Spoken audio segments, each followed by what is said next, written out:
Okay, time to make a second attempt to get this video under the time required by YouTube. Okay, Yarrenoka was today, of course, at 6 a.m. Eastern Standard Time.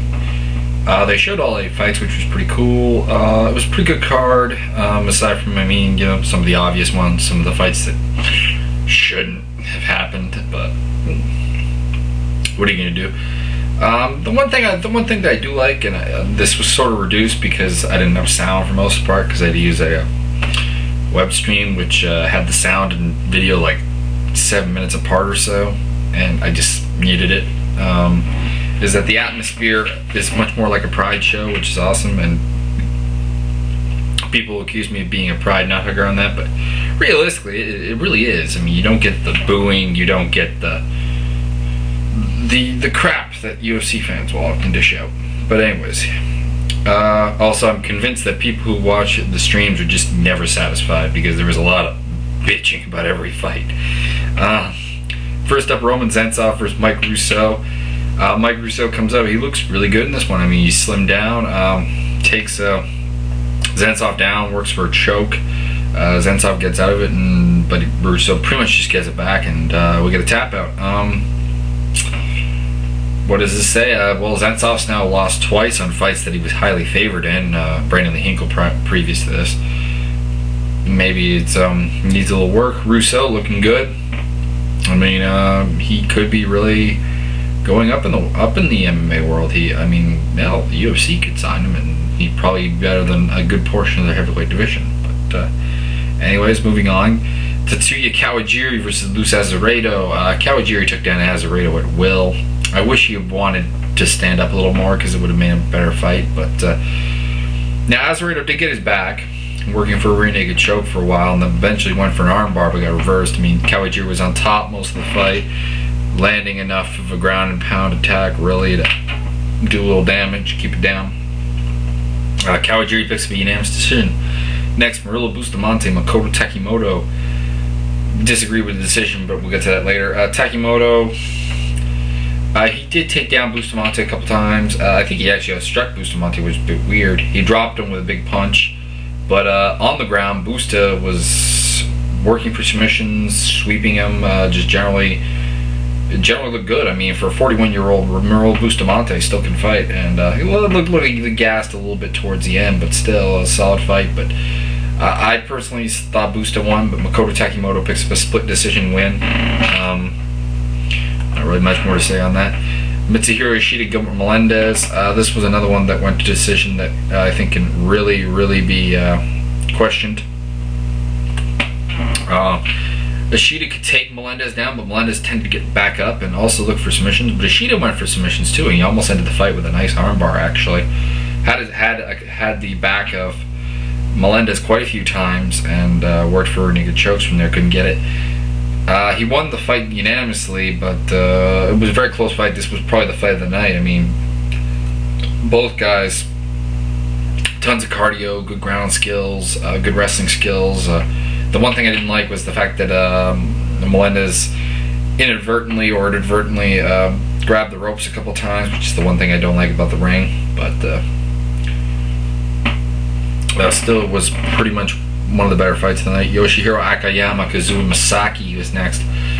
Akayama looked good. He was trying to cut the ring up, but I thought he should have been a little more aggressive. That would serve him better in the future. As he didn't land enough damage, I think, to Masaki when he could have. He did drop Masaki and worked some ground and pound, but Masaki is Masaki. He's a great recovery guy.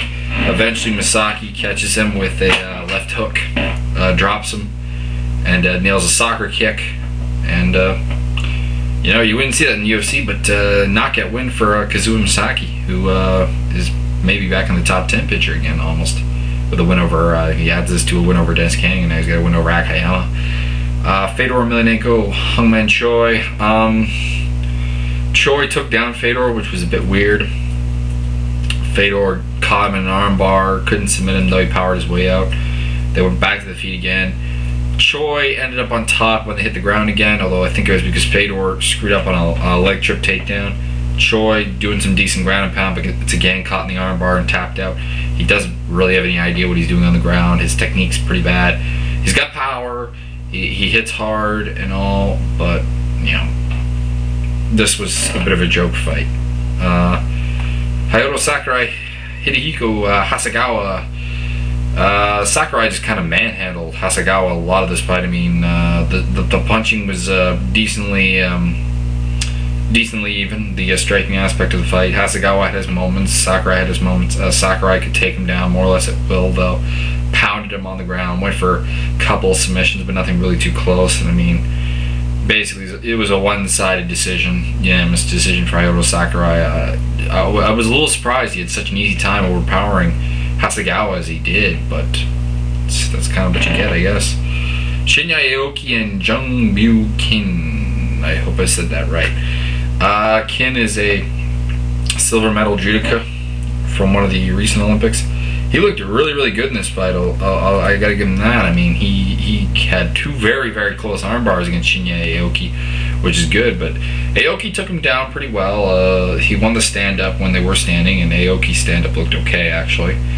Kin's needs a lot of work. Kin also, I think, needs a little cardio work because he gassed towards the end and got pounded on a lot by Aoki. Nonetheless, I mean, Aoki had his moments too. I mean, he went for a lot of leg locks. So did Kin. I mean, this was a pretty good fight for something that was really put together right at the end. I mean, around the last second when Jay-Z Cavalcanti couldn't fight. I still think Jay-Z would have probably beaten Shinya, but Shinya takes a unanimous decision. Good fight. Kin, like I said, good future in the sport maybe if he picks up some striking, works on the cardio a little bit. He seemed very susceptible to low leg takedowns, which was not good, which was a lot for a judoka. He may want to work on that. But the other thing is he wasn't active enough off his back in terms of sweeps and trying to initiate scrambles, which is something he should work on. But all in all, I mean, a solid debut. I mean, since no one gave this guy's snowball's chance in hell. So I mean, that's good. I went 6-2 on this card, losing the Akayama Osaki fight and the Russo Zensov fight. I'll be back later today probably with a video about where do they go from here, about the UFC guys who fought on UFC 79. I don't do this with other promotions because it's a little harder to predict, but with UFC, I mean, unless they're getting let go, I can kind of give you an idea of who their next opponent will be or who their next opponent should be. Anyways, this is me signing off for now, and I'll see you guys later.